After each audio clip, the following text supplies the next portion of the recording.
Okay. So hi everyone, my name is Nathan McCully, and what I have for you today is my creative project presentation. Ooh. So my creative project presentation it's a mixed media project that contains woodworking aspects. So you got the woodworking. It also contains paint and also a little bit of electrical, or a little bit of lighting in the back. Shakespeare was had a lot of very colorful ideas, very creative ideas back in his time that were very advanced for his time period. And what better way to explain that, or what better way to study them than by reviewing some of his phrases, some of the Shakespearean phrases that he used.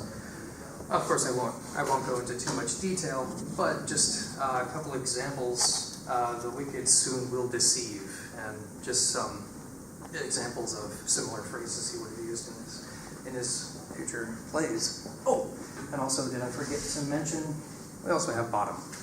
So they're represented by the donkey head here. But seriously, these are also, metal was also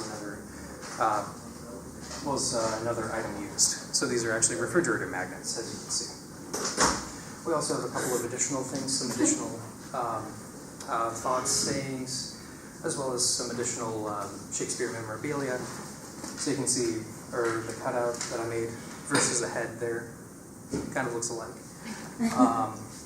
And a few of his other examples, such as the cloak from Romeo and Juliet, from the Friar Lawrence, dagger from Julius Caesar, and the like. And also, there's one more thing.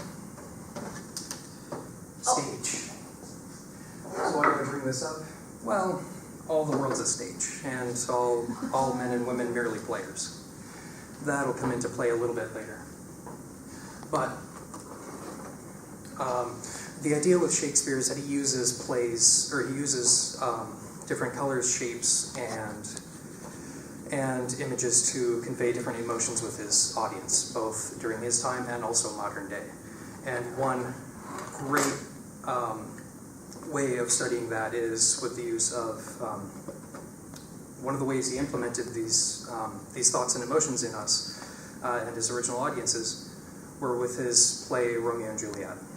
So he used the color red to, of course, symbolize blood, but also in his later plays, but also to symbolize the heart, which symbolized the love between Romeo and Juliet in the play. So I pop this off. I have a couple of examples, just a couple of symbols that were used. For example, a watering can. Very, very small. Some of you may not be able to see. Just a trowel, and also and a couple of other items that symbolize the Romeo and the Montagues and Capulets gardens, where Romeo and Juliet met and fell in love. And my own little twist, my own little symbolic image of a starfish. They were star-crossed lovers. Starfish.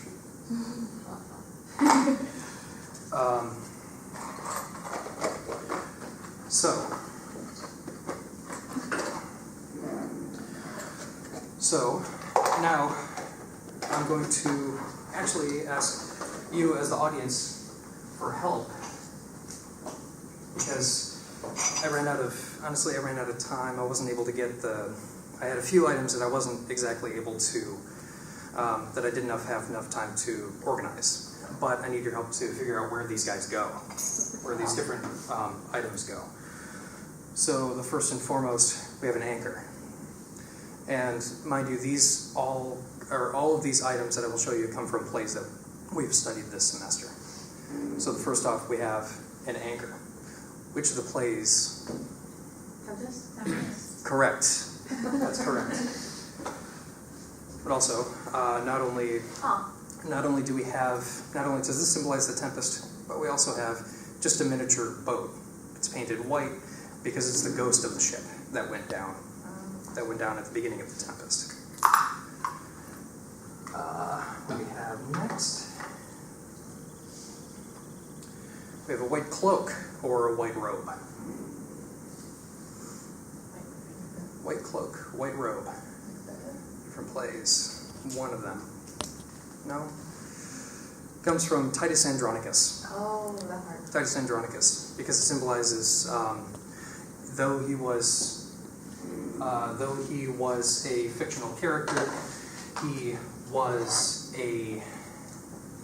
even though he was a fictional character, it was meant to symbolize his power over Rome and the fact that he was a very high-ranking general within the Roman army. Okay. And next up, you guys might get this one. Macbeth. 3 different brooms. The Scottish play. Yes. The Scottish play. Same difference. But yes, the Scottish play, or Macbeth, yes. And it's also symbolized by, not only do these 3 represent the witches, but also we have their cauldron here as well. Why? So a cauldron donned in black and white paint. Black and white, very coarse paint.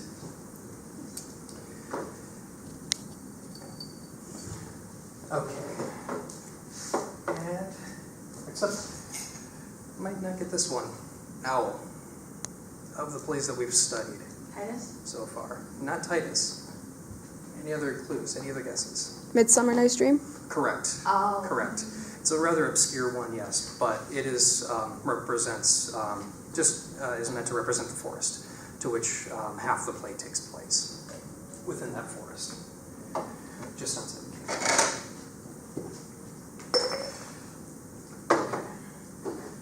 So,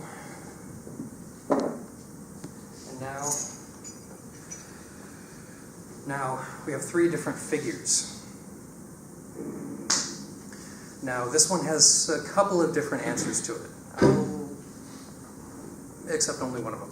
But there's only one that's correct, but it does have 2 potential answers. Of the plays that we've studied so far, 3 little figures. No? Well. It is actually from The Tempest. Oh. So this one was a little difficult. They could have represented the Scottish play or Macbeth in the 3 witches, but they actually represent the 3 different factions that existed in The Tempest for the boat. First represented by the captain or the commander of the ship. Second one represents the bosun, not necessarily the most liked person in the play. Is the bosun, who is like the master's mate or the captain's mate. And the third guy, or the third little figure, represents the crew as a whole, the midshipmen. So everyone, Stefano, Trinculo, and everyone else who made up the bulk of the crew. All right.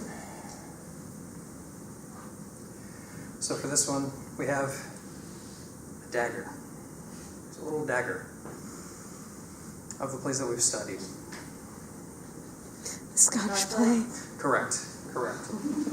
So the dagger itself is not necessarily a real dagger, as much as it actually symbolizes Shakespeare uses this to symbolize the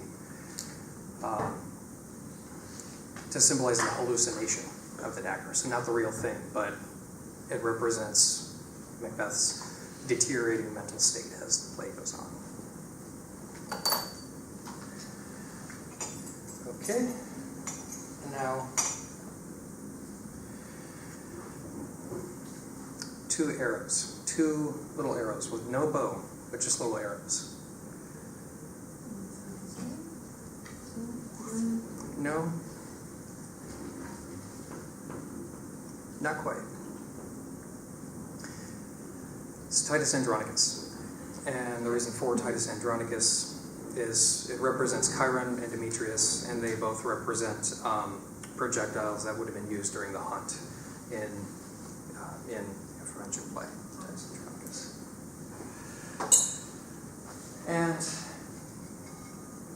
last but not least, we have a wire.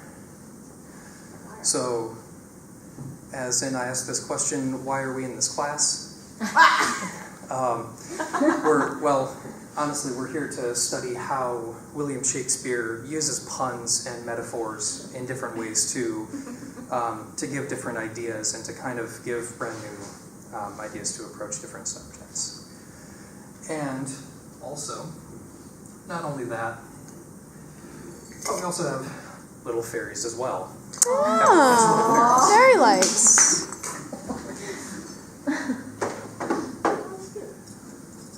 So, there's so much, there's actually more I could go into detail with, but there are just a couple of additional things.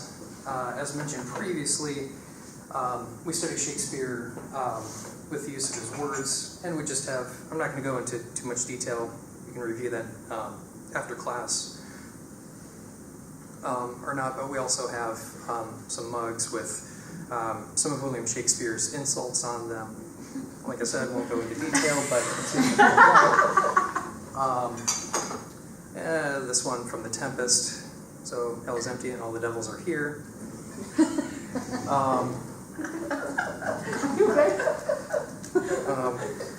Some additional, like To Be or Not to Be, so all of William Shakespeare's plays, and of course, just as we have Shakespeare's negative side, we also have more of his loving side with love quotes from Romeo and Juliet and a few other plays. For example, the Midsummer Night's Dream. And yeah, that's my presentation. That has been Shakespeare's Cubborde. If you guys have any thoughts or any questions to him until afterwards, and or if you have any other, like if there's any other questions that you have, don't hesitate to ask after class. But thank you. That is my presentation.